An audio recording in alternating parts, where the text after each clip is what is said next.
नमस्कार दोस्तों, स्वागत है आप सभी का अपने YouTube channel MWVK sir education institute में। आज हम इस क्लास में सीखेंगे बहुपदों के प्रकार। ये टॉपिक कक्षा 10 का है। कक्षा 10 से आज हम इस चैप्टर को स्टार्ट करेंगे। कौन सा चैप्टर? बहुपद। तो इसमें हम देखते हैं बहुपदों के प्रकार। क्या देखेंगे? बहुपदों के प्रकार। तो यहाँ पर हम देखते हैं कि बहुपद हम देखेंगे यहाँ पर कितने प्रकार के होते हैं।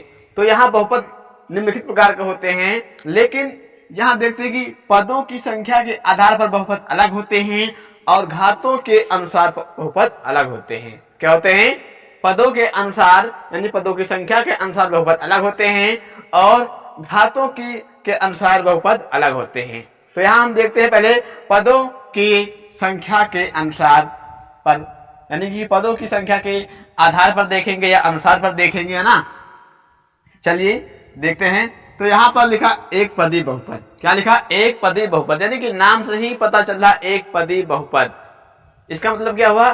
जिसमें केवल एक पद हो। क्या हो? जिसमें केवल एक पद हो। तो लिखेंगे ऐसा बहुपद जिसमें केवल एक पद होता है। क्या लिखेंगे? ऐसा बहुपद। लिखेंगे ऐसा बहुपद,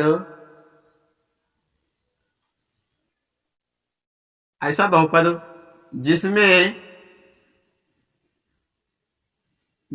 केवल एक पद होता है। क्या होता है? एक पद होता है। एक पदी बहुपद कहलाता है। जिसमें केवल एक पद होता है वो क्या होता है? एक पदी बहुपद कहलाता है। लिखेंगे एक पदी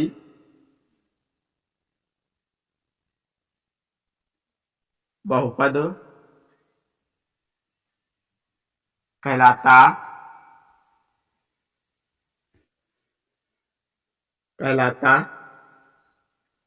है।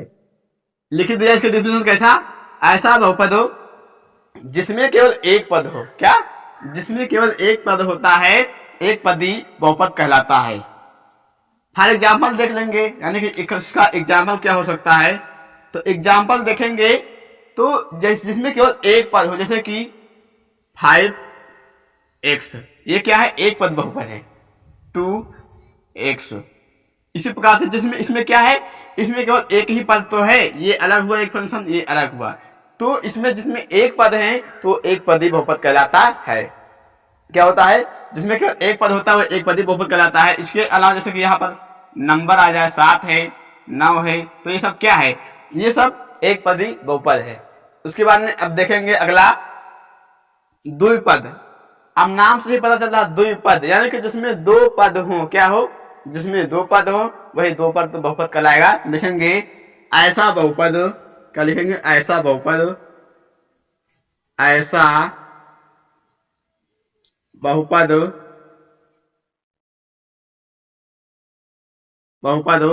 जिसमें केवल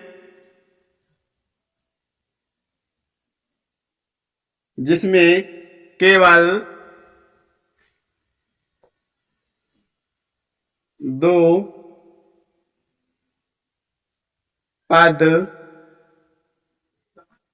हो। ऐसा बहुपद जिसमें केवल दो पद हो तो उसे क्या कहते हैं? तो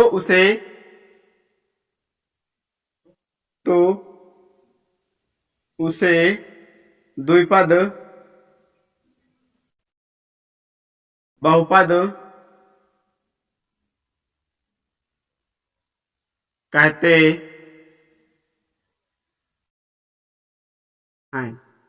क्या कहेंगे? ऐसा बहुपद जिसमें केवल दो पद होते हैं। क्या होता है? जिस बहुपद में केवल दो पद होंगे उसको दो द्विपद कहेंगे। एग्जाम्पल के तौर पर दे लेते हैं। जैसे एग्जाम्पल हो जाएगा, एग्जाम्पल हो जैसे कि 2x + 4। इसमें दो पद हैं, पहला दूसरा। कितने पद हुए? इसमें दो पद हैं तो ये क्या हो जाएगा? दो पद हो जाएंगे, यानी कि द्विपद हो गया। उसमें जैसे कि 4 है प्लस का 3x, इसमें क्या है? दो पद हैं। तो इस प्रकार से जैसे t है प्लस का 4, तो इसमें क्या है? इसमें दो पद हैं। तो जिसमें जिस भी फंक्शन में हमको दो पद मिलेंगे वह द्विपद बहुपद कहलाएगा। क्या कहलाएगा? दो पद बहुपद कहलाएगा। उसके बाद हम देखेंगे त्रिपद। क्या देखेंगे? त्रिपद किसे कहते हैं? डेफिनेशन ऐसे लिखना है, त्रिपद नाम से ही पता चल रहा है जिसमें तीन पद हो। क्या हो? लिखेंगे ऐसा बहुपद, ऐसा बहुपद जिसमें केवल कितने पद हो? तीन पद हो। तीन पद हो क्या कहलाएगा? उसे कहते हैं त्रिपद। त्रिपद बहुपद कहते हैं। ऐसा बहुपद जिसमें केवल तीन पद हो त्रिपद बहुपद कहलाता है। कैसा कहलाता है? जिसमें केवल तीन पद होते हैं। कितने पद? तीन पद। अब यहाँ पर अभी हम देखे हैं कि यहाँ पर दो पद थे तो ये दो पद कहलाता था। यहाँ पर एक पद है तो एक पद ही कहलाएगा। अब यहाँ पर त्रिपद देखते हैं तो एग्जाम्पल देख लेंगे इसका। ठीक है, 4 है, x है प्लस का 3 है, 3x है प्लस का 2। इसमें कितने हैं? इसमें तीन पद हैं। कितने पद हैं? तीन पद हैं तो त्रिपदीय बहुपद कहलाएगा। क्या कहलाएगा? त्रिपदीय बहुपद कहलाएगा। आगे एग्जाम्पल देख लेंगे त्रिपद का। जैसे कि यहां पर हो जाएगा t² प्लस का 5t प्लस का 3। इसमें क्या है? इसमें तीन पद हैं, 1 2 3। तो ये क्या हो जाएगा? ये त्रिपदीय बहुपद कहलाएगा। तो जिसमें तीन पद होते हैं वो त्रिपदीय बहुपद कहलाता है। आप इसकी पावर लगा देंगे तो इसमें भी तीन पद हो जाएंगे। इसको ऐड करेंगे 4 3 7 तो एक ही, तो दो पद बचेंगे, तो इसलिए यहाँ पर स्क्वायर लगा दिया। तो अब यहाँ पर तीन पद हो गए, इसमें भी तीन पद हैं। तो जिस भी फंक्शन में हमको तीन पद मिलेंगे उसको कहेंगे त्रिपदीय बहुपद। क्या कहेंगे? त्रिपदीय बहुपद। अब देखेंगे चौथा, शून्य बहुपद। ऐसा बहुपद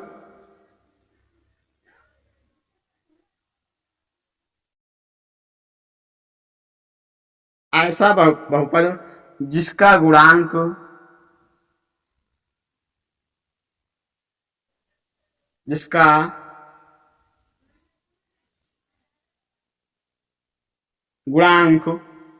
शून्य हो। क्या हो? शून्य हो। क्या हो? शून्य हो। ऐसा बहुपद जिसका गुणांक शून्य हो वो क्या कहलाएगा? वो शून्य बहुपद कहलाता है। क्या कहलाएगा? शून्य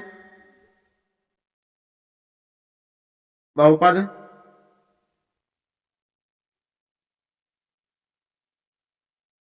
कहलाता है। क्या कहलाएगा? शून्य बहुपद कहलाएगा। शून्य बहुपद कौन कहलाता है? जिसका गुणांक क्या होता है? शून्य होता है। लिखा गया ऐसा बहुपद जिसका गुणांक शून्य हो, शून्य बहुपद कहलाता है। कैसा गुणांक? जिसका गुणांक शून्य हो, शून्य बहुपद कहलाता है। अब यहाँ पर एग्जाम्पल देख लेंगे हम इसका। जैसे कि 0x² प्लस का 0t प्लस का 0। ये क्या होगा? ये शून्य बहुपद कहलाएगा। यहाँ पर यदि केवल एक पद है तब भी ये क्या कहलाएगा? तब भी ये शून्य भी कहलाएगा, यानी कि शून्य बहुपद भी हो जाएगा। और एक पद ये भी इसको कह सकते हैं। उसके बाद में देखते हैं जैसे यहाँ पर 4,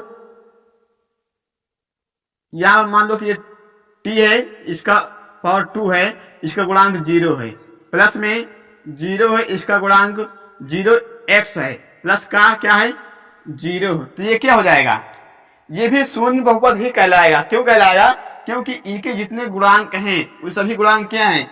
सभी गुणांक शून्य हैं। तो इसलिए ये क्या कहलाएगा? ये भी शून्य बहुपद कहलाएगा। अब हम पदों की संख्या के आधार पर बहुपदों को जान गए हैं। कितने प्रकार?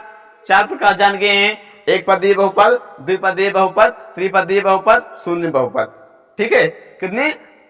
4 बहुपद जान गए हैं पदों की संख्या के आधार पर। अब देखेंगे घातों के आधार पर। अब हम 4 बहुपद देखते हैं घातों के आधार पर। क्या देखेंगे? घातों के आधार पर। अब यहां देखते हैं रैखिक। क्या लिखा है? रैखिक। रैखिक मतलब क्या होता है? जिसकी घात एक हो। क्या हो?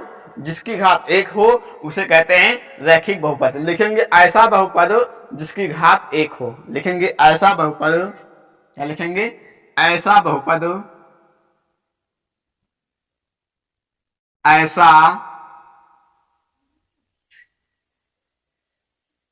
बहुपद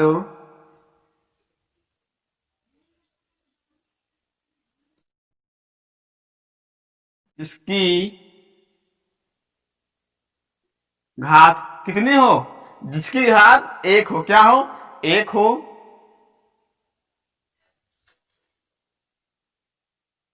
एक हो वो क्या कहलाएगा? उसे कहेंगे रैखिक बहुपद। क्या कहलाएगा? कहेंगे उसे रैखिक बहुपद कहते हैं। लिखेंगे उसे, उसे रैखिक बहुपद कहते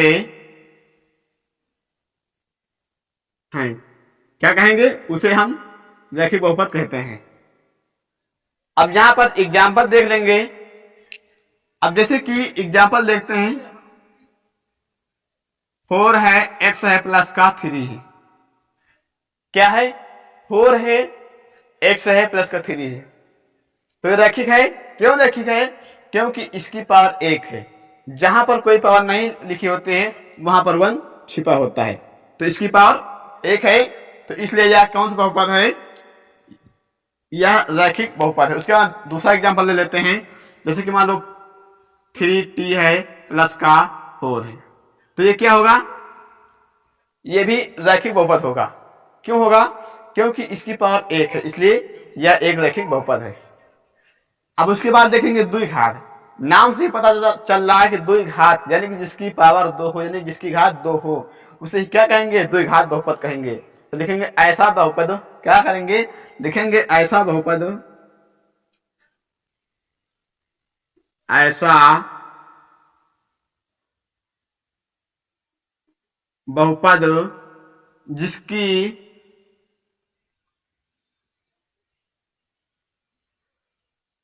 घात दो हो, उसे जिसकी ऐसा बहुपद जिसकी घात दो हो उसे क्या कहेंगे? उसे द्विघात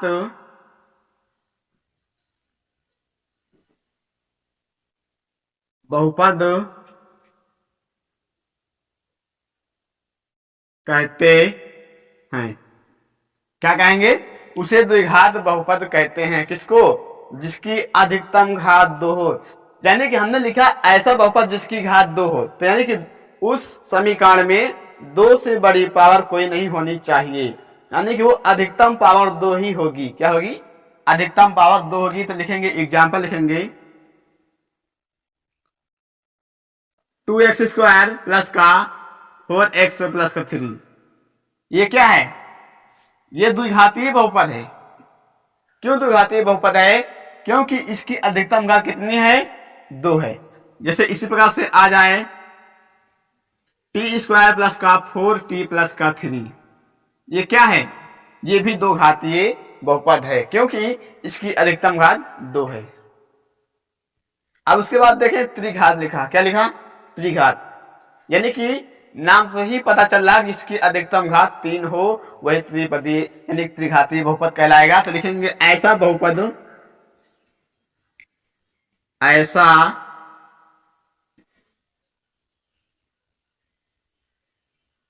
बहुपद जिसकी घात 3 हो। क्या हो? 3 हो, उसे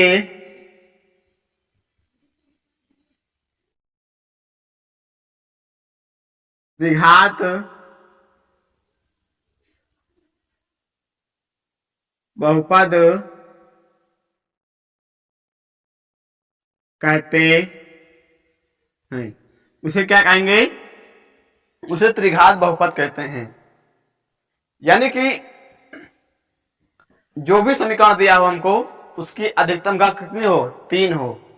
जब उसकी अधिकतम घात 3 होगी तो उसे त्रिघात बहुपद कहेंगे। क्या कहेंगे? त्रिघात बहुपद कहेंगे। इसका एग्जाम्पल हो जाएगा 4x³ प्लस का 2x² प्लस का 4x प्लस का 1। ये क्या है? ये त्रिघातीय बहुपद है। क्यों त्रिघातीय बहुपद है? क्योंकि इसकी अधिकतम घात कितनी है? 3 है, तो इसलिए ये त्रिघातीय बहुपद है। अब उसके बाद में देखते हैं चतुर्थ घात आ गया। क्या आ गया? चतुर्थ घात। तो आगे लिखेंगे जिसकी, यानी चतुर्थ घात मतलब कि नाम से ही पता चल रहा है जिसकी अधिकतम घात कितनी हो? 4 हो, उसे ही कहेंगे चतुर्थ घात बहुपद। तो लिखेंगे ऐसा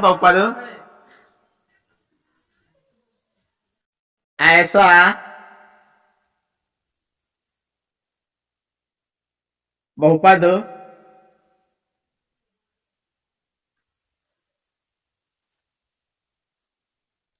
जिसकी घात कितनी हो?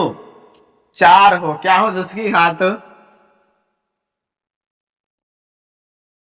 4 हो, उसे चतुर्थ घात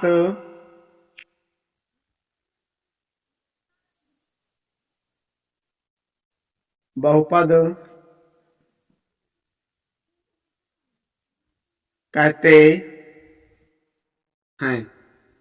कौन सा? ऐसा बहुपद जिसकी अधिकतम घात 4 हो, उसे चतुर्थ घात बहुपद कहते हैं। इसका एग्जाम्पल हो जाएगा 4x⁴ प्लस का 3x⁴ प्लस का 2x² प्लस का 2x प्लस का 1। ये क्या है? ये 4 घातीय बहुपद है। ये 4 घातीय बहुपद क्यों है? क्योंकि हमने बताया जिसकी अधिकतम घात 4 होती है वही चतुर्थ घातीय बहुपद कहलाता है। तो यहां पर देखते हैं सबसे ज्यादा पावर किसकी है? 4x⁴, यानी कि इसकी अधिकतम घात 4 है, तो इसलिए ये चतुर्थ घातीय बहुपद कहलाता है। इस प्रकार से आप सभी लोग बहुपदों के प्रकार समझ गए होंगे। यदि अभी तक वीडियो को लाइक नहीं किए हैं तो लाइक करिए, और चैनल पर नए हैं तो चैनल को सब्सक्राइब करिए। आज मिलते हैं आप सभी को एक अगले नए क्वेश्चन के साथ अगले नेक्स्ट क्लास में। वीडियो पूरा देखने के लिए धन्यवाद।